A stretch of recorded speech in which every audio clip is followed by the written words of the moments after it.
Hello, and welcome again to Let's Grow Shopping and another Galaxy Garden update. This is a bit of a bittersweet update because I've not done one for a month for starters because things have been very hectic. Apart from having the flu for a week, it's just been I've had a build up of jobs that I've got on track with in this last couple of weeks. I started working again for other people in gardens, so if you want any help in your own garden, living fairly local to Mount Colah and need a bit of permaculture in your life, give me a shout. But that's meant I have less time in my own garden, and so there's this backlog of massive jobs that I've been getting on top of in the last couple of weeks. It's making heaps and heaps of compost, harvesting loads of stuff, got a whole heap of daikon radish out. I got given a cabbage, so I krauted 4 enormous jars of kraut with it, and the turkey has been, or bush turkeys have been really prolific, I guess devastating some parts of the place, and they've been after the sweet potatoes. And so the front garden, I didn't get any sweet potato out of that. They've completely demolished it. But the back garden, they started getting into some of the sweet potatoes, and we went out and harvested them. And we haven't had any potatoes or sweet potatoes for quite a while, like a couple of years, because turkeys have consistently got into them. And this year we made sure we had our fair share, and there is an extraordinary amount because they've been growing in secret in between a lot of raspberry plants. So I couldn't really get the raspberry plants out of the way without removing the whole raspberry plant because they were all spiky and stuff. And so now that I removed all the raspberry plants, there's just loads of sweet potato. This is probably where a bush turkey had a good go at it. So what we're going to do with that, just chop the top off? Yeah. Yeah. This one's been heavily mangled, but that is a great slip for doing future sweet potatoes. So I'll replant that where I want them, and we'll get the next crop going for next year. This is where I've pulled the yacon out of, and I've put sweet potato slips. You can see the straggly vines here that I've put in there. The turkeys are actually getting their head between the wire and digging out. Like there's a hole there where it's dug out one of the sweet potatoes I put in. So I'm not overly concerned about that just now. I've got some in pots that I'm hopefully going to replace the ones that don't work in the future. This is what happens when your bananas are hanging so low that the bush turkey can get on the wall. I put the stick under it to raise it up a bit, and it just chews out the bottom of the bananas, and they're not even ripe, so we don't get a chance. And then this is the same bunch of bananas. After I'd raised it up so he couldn't get from the bottom, I caught him sitting on the top here, pecking them from the top, and they're still not ripe. So I have been waging a sort of I don't want to say a war, but it's getting that way with the bush turkeys. They're killing me slowly. I pulled up all the last of the pumpkins as I was cleaning the forest out, and again, which resulted in a huge amount of compost. But we've got, I think there's 20 enormous pumpkins out of the back garden, so we've got easily enough pumpkins to last till next pumpkin harvest. I think if it keeps that long, we're just going to see how it goes. Yacon, I pulled up all the yacon plants. Not a spectacular harvest, but I didn't plant them in full sun. At this time I was doing a bit of an experiment to see if I could get away with planting them in the forest. Not a massive amount of them, but enough to make some syrup. Peeling, washing and slicing, ready for juicing.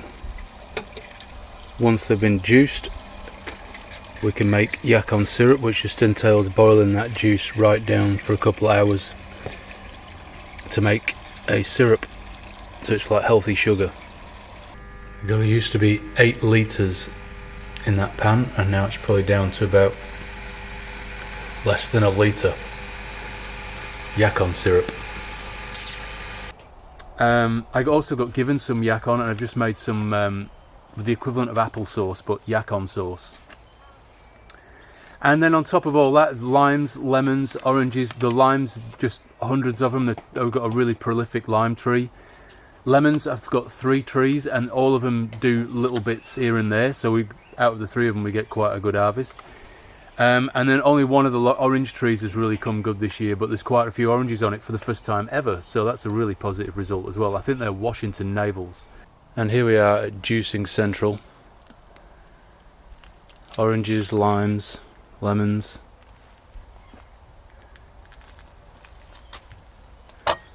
Juicing in the sun. Does it get much better than this?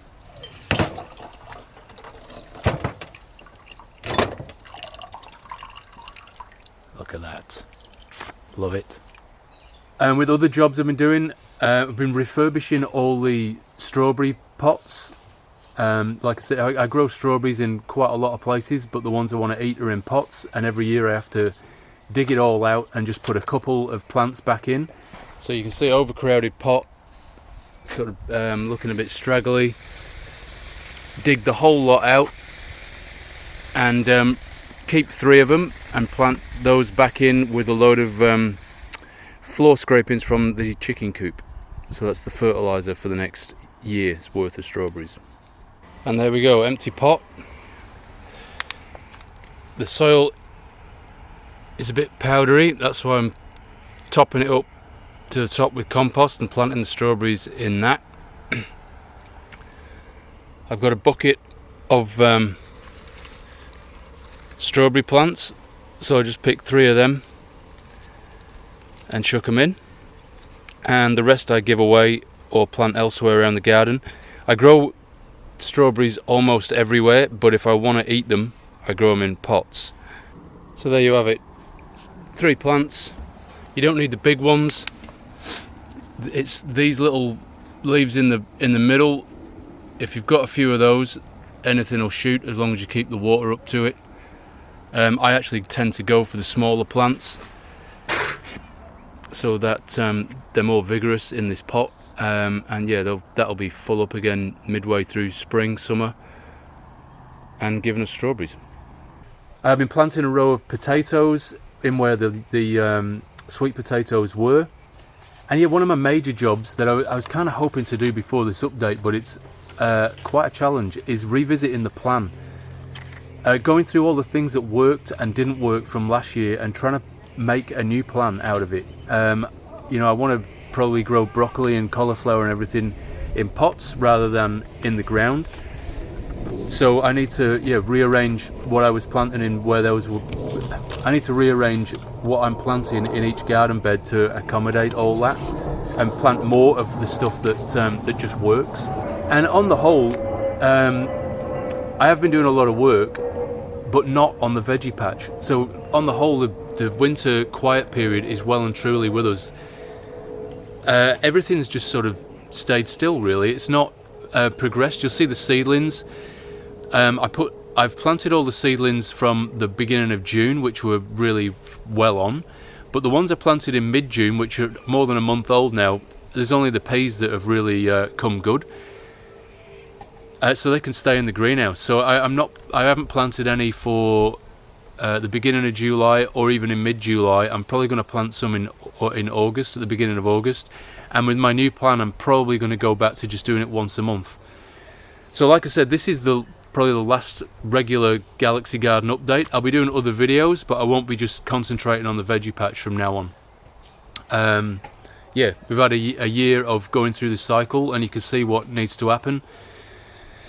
I've just gone round and composted all of the garden beds again with my own compost, and you'll see in a minute the enormous compost pile I've made of all the garden refuse in the chicken run. And so yeah, that's sort of, I'm getting ready for spring and summer really. Like, we've only got maybe a month left now, and we're going to be in the full-on spring rush of trying to get seedlings out, and getting, everything will be, getting ahead of me before I know it. These are our homegrown bananas versus the store-bought. So you can see nothing like them in shape, but they are fantastic. I've just chopped one up, and this is what they look like. Yeah. Yeah. And they taste a bit more caramelly than a normal shop bought banana. I've no idea what variety they are, but they're pretty amazing. Those of you that have been following me for a while might know that I'm trying to do all this gardening business and making food without, or growing food, without the use of any sort of plastic bags, manufactured products. And so a massive part of that is compost, and our chickens are not so great in the egg department, and so now they're essentially composters. On the floor you can see the kind of material that I'm gathering together all the time.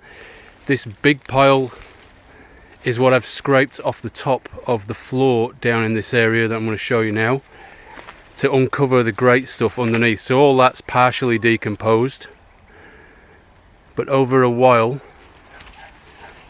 it breaks down into this kind of stuff. Light, fluffy, beautiful brown compost. When you first dig it up, there are a heap of worms in it, but they soon disappear. That area there is where I've dug the floor out, and I'm trying to put a bucket's worth, 20 litre bucket's worth on each fruit tree, which looks something like this. So once you've put it round every fruit tree, and my fruit trees are like fairly closely spaced. It's an espalier apple. Yeah, the fruit trees are closely spaced, so all the in-between bits get at least some little bit of it as well. I haven't planted any seedlings since mid-June. The beginning of June tray at the back there is a bit overdue getting in the garden. I'm going to try and do that starting now and finish it tomorrow. And then mid-June, there's only a couple of rows that are worth putting out, and well, it's the peas mainly, and I think the spinach here might be okay, but yeah, mainly the 2 rows of peas, and all of that tray needs to get out of there. The kale hasn't really sprouted at all in there, but everything else can get in the garden, I think. A quick whiz through the wicking beds. This is wicking bed 1, and it's the only one I haven't composted because I'm going to do an experiment, which will probably be a future video. I'm going to dig the whole thing out and see what it looks like, because I'm really not a fan of wicking bed soil. You can see all the perlite in this one that I've tried to lighten it up with, all the white stuff, but still it's very gluggy in the bottom, and I haven't been using them as wicking beds for ages. I've only been using them as normal just normal garden beds. So yeah, I'm going to dig all this one out and see really what's going on underneath there, and whether it's worth even carrying on with wicking beds, or do I dig them all out and just put normal in-ground garden beds in this place instead of the wicking beds. In wicking bed 2 we've got some lovely lettuce with a silver beet there, tatsoi that I planted last time, so about a month ago, and leeks, which are coming on well. So the leeks have carried, the leeks during winter have carried on thickening up and getting bigger. Everything else, like the lettuce, seems to have just stood still. In wicking bed 3, the rocket's starting to go to seed. There's a few cabbage and a kale there doing alright. The carrots are coming on alright. We've harvested a few of those. They're not very good carrots. Another reason why I want to dig that wicking bed out, because none of the carrots really come that good in these things. Lettuce that I planted yesterday, and 1 solitary spinach. In wicking bed 4 we have the carrots, rows of carrots, well, half rows of carrots that I can't get to complete out. They just won't grow. Leeks, silver beet, and some spinach that I put in yesterday. So everything's looking rather rosy, like everything looks, you know, colourful and beautiful, but we're not exactly harvesting a lot out of here at the moment because it's growing so slowly. In wicking bed 5 the mustard has gone to seed, and the rocket is following it, reaching for the sky. I'm going to pull that out shortly. but the bees love it. So I'm always reluctant to pull out the flowers when the bees are having such a great time. Lettuce and some tatsoi that I planted yesterday. The tatsoi has been coming on really well. Like the whole year I've been doing this galaxy garden, I was planting pak choi and it was lousy, and tatsoi is really good first time. Wicking bed 6, we still have the original row of spinach, looking lovely again after looking ratty for a while. Can't argue with that. A row of leeks, a row of rocket, and again another row of leeks. And in wicking bed 7 we've got the rocket, beetroot, lettuce and silver beet. And finally in wicking bed 8, a couple of kale starting to go well. Tatsoi again from last month ago, looking great. Silver beet and Bloomsdale spinach. So this is my new spinach variety, that's the most advanced stuff and is looking good.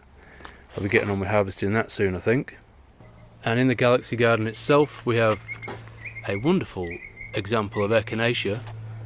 Looking forward to getting some more of that happening around the garden. Still got the lettuce going in Mercury. The parsnips, I reckon probably about 2 or 3 of them have come up. I've not weeded yet.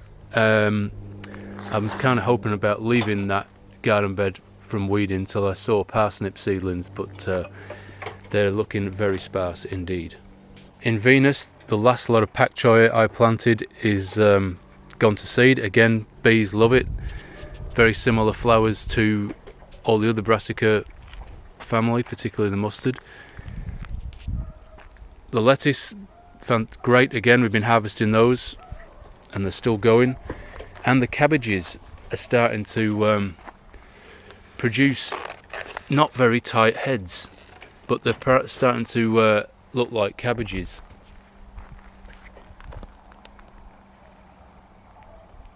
The asparagus in the corner here next to the star picket has completely died down, so I've chopped it all out and we'll wait for spears to come up. So hopefully when spears come up this time we will be eating some. This will be the first year, like I think it's 2 or 3 years since we planted it, and yes, we will be hopefully getting some on the plate for the first time ever. And I just want to show you the mustard. So when I threw mustard seed everywhere, and the corner bed here on the galaxy garden, it's mixed in with the rocket was already here, and I just threw in a load of mustard seed and it looks lovely. Like you get a nice green carpet of mustard leaves. So yeah, if you can stand the heat you can eat them, but it's great green manure, fantastic for the soil. You'll have to excuse the sounds of juicing in the background. But in Mars we have a row of carrots coming up quite nicely, and a few a mustard, the odd mustard. And Jupiter's got a couple of rocket on the end here. Great row of carrots. The spring onions are looking quite lively as well. And I've been harvesting a couple of beetroot, but not much. These are a couple of months ago's beetroot, and I've interplanted them with seedlings from this batch. See the more aged carrots are coming on really well. There's a couple of stray lettuce which I let grow, and they're due for harvest as well. A bit of mustard and a bit of fennel on the end. In Saturn, this is a bit of a brassica fest. A bit of rocket on the end, but then you've got kale, all these cauliflowers, which I'm really hoping are going to do some cauliflower. It'd be a miracle if I get cauliflowers, but here's hoping. Got some leeks, and then we've been getting lots of these broccolinis out of the side of the broccoli plants. We harvested the main stem. Yeah, there's the main stem that I've cut off, and then you get all these little broccolinis out the side, which I should be taking them for dinner tonight, because they're going to go to seed and be not worth anything. And then in the end, the kale's looking fabulous. On the other side of the trellis there's a few silver beet, and I put some kale in the gaps, and so hopefully that works as well. The trellis itself has got snow peas coming on. I think there should be a few snow peas on here. The flowers are fantastic, but I haven't really seen any snow peas yet. We should be very imminent. In Uranus, another couple of rocket on the end, and then the garlic looking fabulous. Again, we're just waiting. So you can see I've composted pretty much all the garden beds. Spent a whole day sieving compost and turning it. So everything's looking pretty damn good at the moment. In Neptune, the daikon radish has been fantastic. So you can see up the other end up there on the floor, no daikon. All that's been harvested and krauted and preserved. And at this end, these are the younger daikon that are going to be due for harvesting soon. So I'm going to have to do another big batch of kraut. And the peas, we've been harvesting peas for the past month now, having them for dinner. So these are proper peas, like splitting open the pod peas. See if we can do it one-handed. There we go.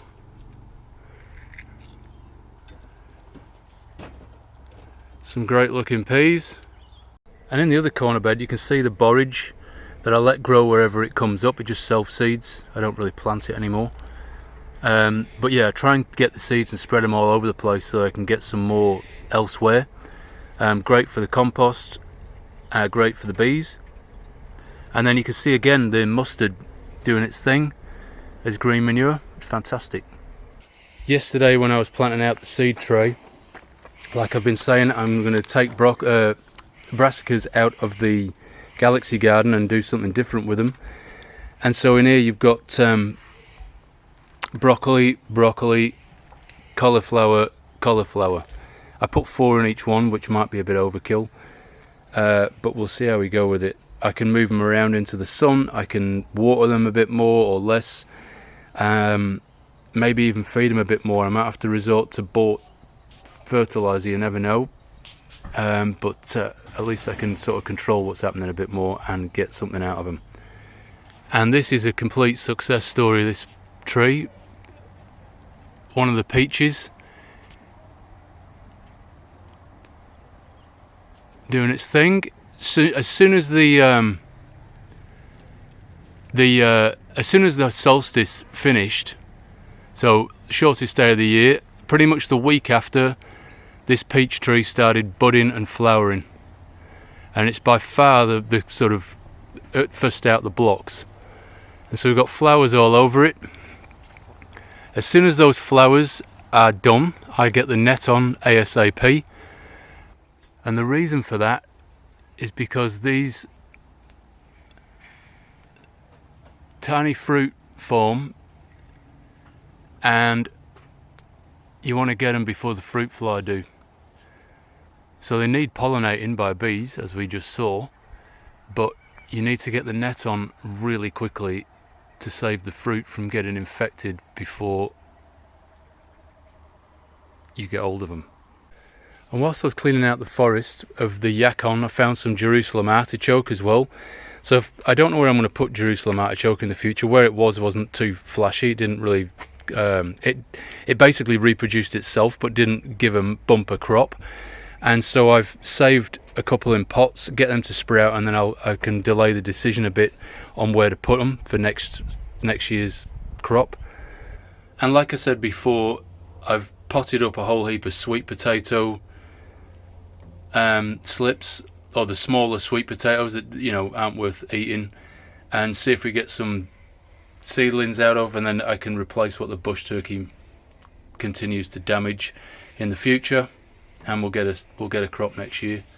And the other one I do that with, I haven't got around to yet, is yacon. So I've got yacon corms in a bucket, and I will make sure I plant some in pots. Either I can give them away or plant them in little niches in the garden and squeeze in some more food.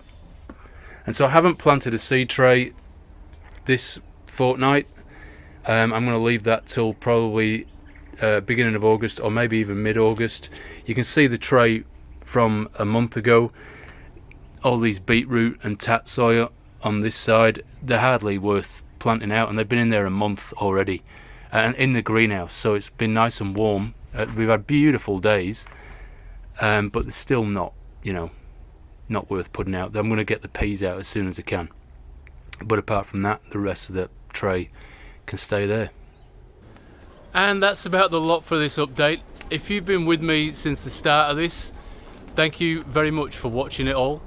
It's been an absolute adventure. I have learned a stack of stuff in the process. I hope you have. I'm going to continue doing the veggies. I still have an aim to do all of the veggies that are on the table every night, so I'm still nowhere near that, but I'm a lot further towards my goal. Yes, thank you for watching as always, and I will see you soon. I should say as well, I've got plans for two videos coming up. So one of them's on compost tea, which is how I'm fertilizing from now on pretty much, and also that wicking bed. We'll dig that out and show you what goes on when you have to refurbish one. So thank you very much for watching again. I will see you shortly, hopefully. Let's grow shopping.